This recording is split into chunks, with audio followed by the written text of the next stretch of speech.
মুসা আলাইহিস সালাতু ওয়াস সালামের যুগে একজন মহিলা একের পর এক অপরাধ করেছে, ব্যভিচার করেছে, জিনাহের কাজ করেছে।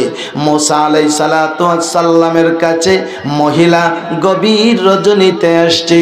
আরে মুসা নবী,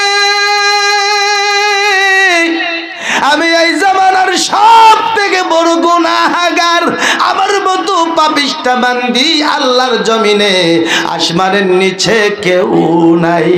আপনার দরবারে গভীর রাত্রে আসছি। মুসা নবী রে, গুনাহ থেকে পবিত্র হওয়ার জন্য কোনো রাস্তা আছে কিনা?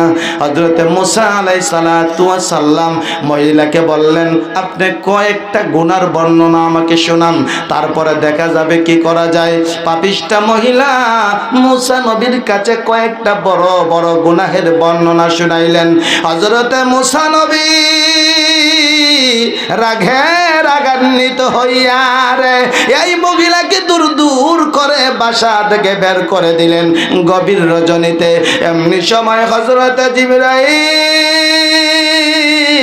মুসা নবীর সামনে দাঁড়াইছে। রে মুসা নবী, এই মহিলাকে কেন তাড়াইয়া দিলেন? মুসা নবী ডাক দিয়া বলে, জিবরাইল রে, এই মহিলার মতো বড় গুনাহগার আসমানের নিচে জমিনের উপরে আর একটাও নাই। ও জিবরাইল, সেজন্য তারে তাড়াইয়া দিছি।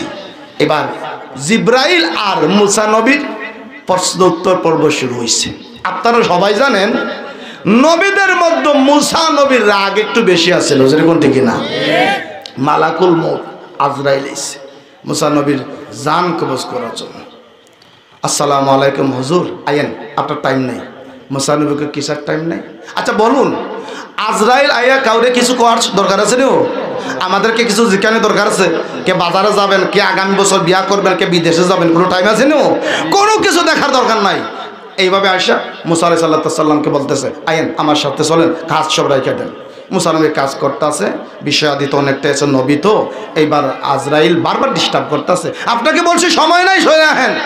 মুসা নবীর কিসের সময় নাই? মুসা নবীর রাগ উঠে গেছে গা। রাগ উঠার পরে হাতটা এমন থাপ্পড় দিছে, মালাকুল মউতের চক্ষু খুললা মুসা নবীর হাতে।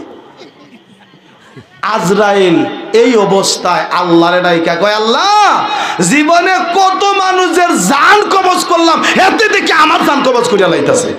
কার কাছে ফাটাইছেন কিছু কইছেন না? আমার আল্লাহ কয়, আজরাইল রাগ কইরো না, আমার মুসা একটু এরকম ওই জোরে জোরে করছে। সুবহানাল্লাহ।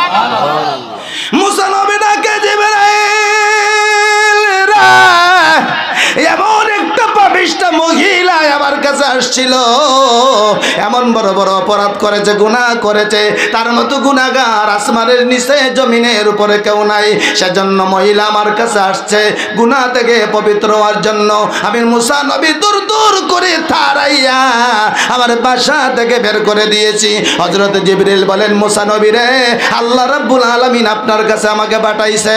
ও জিবরাইল, মুসা নবীর কাছে গিয়ে কোয়েকশন করো, প্রশ্ন করো, সেই মহিলাকে তার দরবার থেকে তাড়াইয়া দিয়েছে। ও জিবরাইল, তার চেয়ে বড় গুনাহগার তার উম্মতের মধ্যে কেউ আছে কি নাই? মুসা নবীকে জিজ্ঞেস করা হলে মুসা নবী বলেন, জিবরাইল রে, এইরকম একটা গুনাহগার আমার উম্মতের মধ্যে আর দ্বিতীয় ব্যক্তি নাই। হযরত জিবরিল বলেন, আরে আল্লাহর নবী, আল্লাহ রাব্বুল আলামিন বলেছেন আমার নবী মুসার কাছে খবরটা পৌঁছায়া দে, এর থেকে হাজার হাজার গুণ বড় গুনাহগার তার উম্মতের মধ্যে রয়েছে। মুসা নবী বলেন, জিবরাইল রে, আমার উম্মতের মধ্যে এইরকম নিকৃষ্ট জাহান্নামী পাপিষ্টা মহিলার চেয়ে বড় গুনাহগারকে একটু পরিচয় আমার জানায়া দে। হযরত জিবরিল বলেন, মুসা নবী রে, আল্লাহ রাব্বুল আলামিন জানায়া দিয়েছেন, ও জিবরাইল, মুসার কাছে খবরটা পৌঁছায়া দে, এর থেকে নিকৃষ্ট, এর থেকে অকৃতজ্ঞ জাহান্নামী পাপী হচ্ছে তারা যাদের উপর আল্লাহ নামাজ ফরজ করেছে, জেনে শুনে তারা নামাজ পড়ে না। জুরে কন্না নাউজুবিল্লাহ। কি কথা বোঝা গেল? বেনামাজি এত বড় নিকৃষ্ট ব্যক্তি একজন বেবিচারিণী মহিলার চেয়ে আরো জঘন্য। জোরে কোন আস্তাগফিরুল্লাহ। খুব সংক্ষেপে আলোচনাটা বোঝানোর চেষ্টা করি।